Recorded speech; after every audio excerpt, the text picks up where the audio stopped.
智慧的回应，如何用圣经原则应对霸凌。家伟是一个认真负责的基督徒，他在公司里总是兢兢业业，但却常被主管刁难。有一次，他在会议中被主管当众羞辱。这就是你的提案？简直是浪费时间。同事们都不敢作声，而家伟只能强忍情绪，心里充满委屈与怒气。他该怎么办呢？应该直接回击，还是默默吞下这口气呢？基督徒应该凡事忍耐，还是有智慧的回应呢？圣经有没有教导我们如何面对这样的情境？今天这一刻，我们要学习如何以圣经的智慧来应对职场霸凌，而不是用愤怒或妥协来解决问题。让我们透过神的话语，学习如何在面对不公平待遇时，不屈服，不报复，而是靠着智慧站立得稳。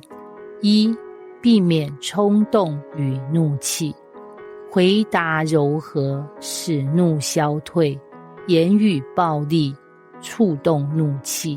箴言15章1节。当我们被欺负时，第一个本能反应通常是愤怒与反击，但圣经提醒我们，柔和的回答能够平息怒气，而暴力的言语只会让冲突升级。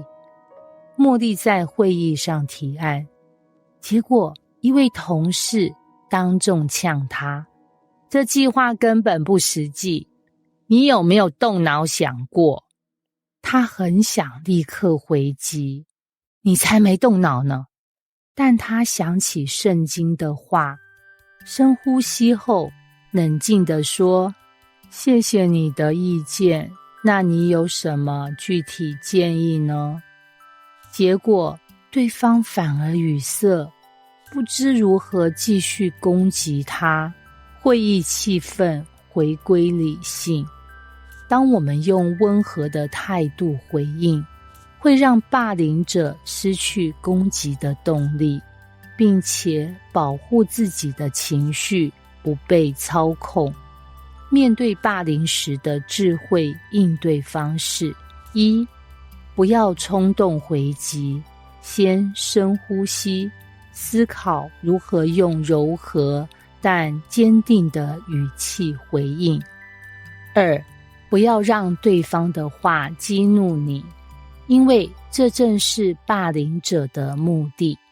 三、如果对方仍然不罢休，可以选择沉默，或者转向主管与 HR 反映。二、用真理站立，避免妥协。我们行善不可上智，若不灰心，到了时候就要收成。加拉太书6章9节。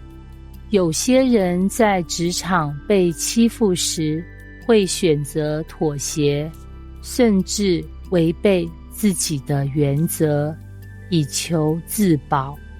但圣经鼓励我们要坚持行善，不要因为眼前的困境而灰心丧志。国成是一位财务专员，有一天主管私下对他说，公司最近财报有些问题，你帮忙调整一下数字，反正没有人会发现。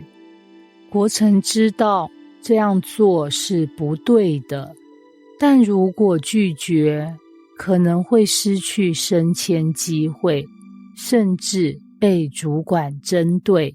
他心里很挣扎，最后他选择用温和但坚定的态度回应：主管，我很敬重你，但这件事涉及公司的诚信，我无法这样做，请您理解。结果，主管虽然不满，但也没办法强迫他。后来公司经历审计，他因为坚持诚信，反而被提拔。坚守信仰原则，虽然短期内可能会有困难，但长远来看，神会保守我们。面对不易要求的智慧应对方式：一、温和但坚定的拒绝，不需要发怒，但也不要妥协。二、如果压力太大，可以寻求上级、HR 或法律的帮助。三、相信神的应许，他必会为行义的人开出路。三、何时沉默，何时说话呢？撕裂有时，缝补有时，静默有时，言语有时。传道书3章7节。在职场上，不是所有的攻击都值得我们回应，我们需要分辨何时该说话，何时该保持沉默，以免落入无谓的争论。永强的部门有一位特别爱找麻烦的同事，每次他发表意见时，对方总会冷嘲热讽。哦，你又来发表高见了，看看这次会议会不会被采纳。如果他每次都回嘴，反而会让对方得逞，让自己陷入无谓的争论。于是永强选择沉默，不让对方的话影响他的情绪。但当对方的攻击影响到团队时，他适时站出来说：我们应该专注在如何改进，而不是彼此攻击。结果，永强的专业态度让同事更尊重他，而那位找茬者后来也不敢再针对他。沉默有时是力量，而事实发生则能捍卫真理。